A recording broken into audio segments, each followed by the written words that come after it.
Gente, mas eu sigo com as que as crianças amam, né? Chuva, quando tá chovendo, aqui tá chovendo. Vocês têm como ver, ó. Um pouquinho, é por causa que tá molhando, então eu não sei, ó. Aqui tá chovendo muito. Tá chovendo assim, tipo um sereninho. Eu resolvi gravar pra vocês. Eu tô sem capinha pra tomar os passos. Então vamos fazer a primeira. A primeira é beber água da chuva.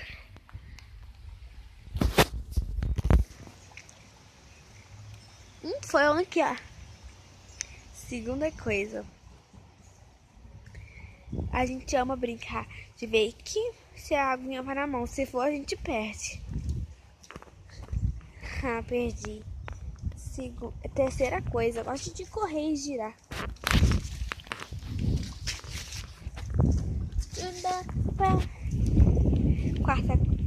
Quinta coisa. Eu adoro dançar na chuva.